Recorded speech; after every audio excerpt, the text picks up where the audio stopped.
রেখে দিল পীড়িতের বেড়া লিচুর বাগানে। সোশ্যাল মিডিয়া সয়লাভ লিচু বাগানে পীড়িতের বেড়া নিয়ে গানটি এমন ভাইরাল হয়েছে যে লাগে উড়াধরার রেকর্ড ব্রেক করে প্রথম দিন সর্বোচ্চ ভিউ পেয়েছে। সাকিবের সঙ্গে লিচু বাগানে কোমর দুলিয়ে রীতিমতো সবাইকে পাগল করে দিয়েছেন সাবিলা নূর। প্রথম সিনেমায় সাবিলার এমন আবেদনময় রূপ দেখে মাথা ঘোরাচ্ছে সাকিবিয়ানরা। চলুন জেনে নেওয়া যাক সাবিলা নূর সম্পর্কে। সাগর ও পাহাড়ের কোলে মিলেমিশে বাস করা শহর চট্টগ্রামের মেয়ে তিনি। 1995 সালে সেখানে জন্মগ্রহণ করেন তিনি। তার বাবা একজন সরকারি কর্মকর্তা আর মা গৃহিণী। 3 ভাই বোনের মধ্যে সাবিলাই ছোট। শৈশবে নাচের প্রতি বেশ ঝোঁক ছিল তার। একরত্তি বয়সেই পাঠ নিয়েছিলেন নাচের। বুলবুল একাডেমিতে শিখেছেন নাচ। এরপর থেকে বিভিন্ন প্রোগ্রামে নিয়মিত নাচতেন তিনি। তবে সে সময় কিছু ফটোশুট করেছিলেন সাবিলা, আর সেই ফটো সেশনে ঘুরিয়ে দেয় তার জীবনের মোড়। 2010 সালের কথা বলছি। ওই ফটোশুটের সুবাদে সাবিলার ডাক আসে নারকেল তেলের একটি বিজ্ঞাপনে। কথায় আছে, ভাগ্যের দরজা খুলে গেলে চারদিক থেকেই খুলে যায়। সাবিলারও যেন তাই হয়েছিল। প্রথম বিজ্ঞাপনের পরদিনই ডাক আসে মুঠোফোন সেবাদাতা প্রতিষ্ঠান গ্রামীণ ফোনের একটি বিজ্ঞাপনে।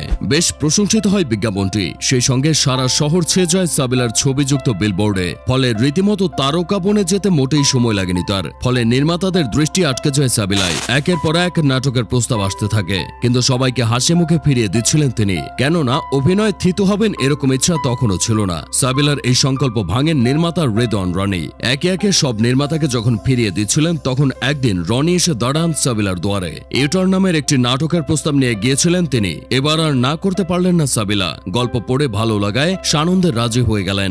ঘটনাটি 2014 সালের। প্রথম নাটকেই নির্মাতা রনিকে চমকে দিয়েছিলেন সাবিলা। শুটিং এর আগে অল্প বিস্তর বুঝিয়ে দিয়েছিলেন রনি, আর তাতেই ক্যামেরার সামনে উতরে গিয়েছিলেন এই অভিনেত্রী। বকে যাওয়া তরুণীর চরিত্রে অভিনয় করেছিলেন সাবলীল ভাবেই। রনি বুঝে উঠতে পারছিলেন না অনভিজ্ঞ মেয়েটির এই সাবলীলতার গূঢ় রহস্য কোথায়। সে যাই হোক, নাটকটি আলোর মুখ দেখলে সাবিলার অভিনয় বেশ প্রশংসিত হয়। ফলে তার ক্যারিয়ার দেখে আলোর মুখ। প্রথম নাটকে নমিনেশন পান মেরিল প্রথম আলো পুরস্কারের।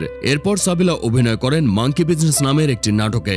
নাটকটিতে তার মিষ্টি সুন্দর হাসি আর কাল্পনিক চরিত্র এখনো দর্শককে কয়েক বছর পেছনে নিয়ে যায়। এই কাজটি সাবিলার ক্যারিয়ারের সাফল্যের সূচক ঊর্ধ্বমুখী করতে গুরুত্বপূর্ণ ভূমিকা পালন করেছিল। মাঙ্কি বিজনেসে সাবিলার চরিত্রটি সামাজিক মাধ্যমে বলা যায় রীতিমতো ঝড় তুলেছিল। এরপর আর পেছনে তাকাতে হয়নি তাকে।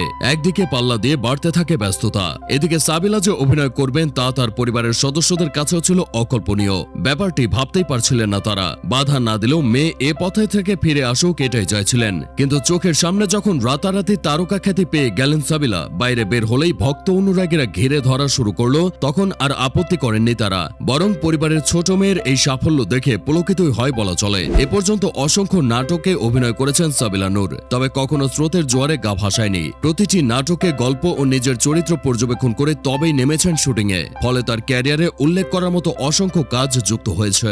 এর মধ্যে ক্রস কানেকশন, জোনাকির আলো, খন্দকার সাহেব, ভালোবাসার ভূত ও ভবিষ্যৎ, থ্রিপ হপ, MMS, ব্যাচেলর পয়েন্ট উল্লেখযোগ্য। অভিনয়ের ক্ষেত্রে সাবিলা যেন কাদামাটির মতো নিমিষে চরিত্রে ঢুকে পড়েন। শহুরে মেয়ে হয়েও অনায়াসে ফুটিয়ে তোলেন গ্রাম্য চরিত্র। তার অভিনীত মুক্তিযুদ্ধ ভিত্তিক রায়হান গায়েন নাটকটি যেন তারই প্রমাণ। এরই মধ্যে সাবিলার প্রায় 1 দশক কেটে গেছে নাটকে।